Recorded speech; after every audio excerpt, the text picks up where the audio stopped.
to identify with a spirit that's of laughter and playfulness. Has anyone shown up as you've been exploring this subject? Good question. So, laughter. So here in North America, there's the trickster.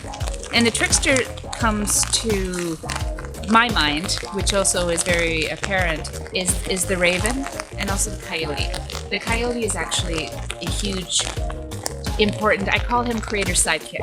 And he's always fumbling over himself, thinking that he can jump over the fire, but his tail will catch on fire by jumping over it, and then he goes to put out the fire on his tail by jumping in the ocean, but he drowns while doing it. This is just the essence of the importance of trickster, and he'll keep relearning that lesson, and then that's in us. So for me, the trickster is a very important element. She's the trickster fighting my butt to jump over the fire. And the whole world came from a very distant place, and I'm talking about our history. So one thing that in our world right now, that like this time right now, 2021, when everything was kind of hitting the fan, I had this incredible deep pull sensation to just sit around a fire and root myself. And in my indigenous culture, which I'm also discovering, it's your ancestors that are here with you. And we all, every one of us that's standing here today, has 8,000 plus ancestors. So if you think about that, it's quite a pod. So they're here. They're behind us, and they're here to answer our questions if we have them. But the questions come from here, maybe not from here. And there are so many people that believe this, and it's that magical quality, that liminality of allowing that place of deep questioning for yourself.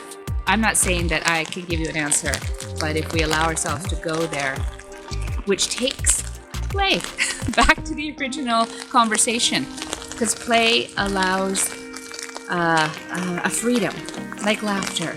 When fear takes over, finding that ability to laugh releases the breath. And when it comes to real play, when I say real play, I mean that moment of excitement that you can maybe liken to when you were a child, which just came so easily. To me, it was snow tobogganing as a child.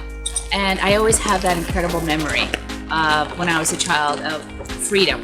And we were allowed to just go off into the forest and toboggan with a group of kids. And that freedom of going down the mountain is always going to be with me. So that's an example. Thank you again for the time that you helped us understand many concepts. If there was one thing you would like us to really ask ourselves at this point, can you think of something that could guide us in the direction that you're suggesting? Great question. I didn't get the right words. I invite you to slow down and to look around. And when I say look around, I mean just become aware of what's around you, and stop and look at maybe that walk that you do every morning or every other time when you're out, just to look at something that you've never, well, you've probably passed by a million times, but you've never really looked at before. I invite you to see if there is a moment. Take a moment. I am offering this to you. Here. You have that moment. What are you going to do with it right now?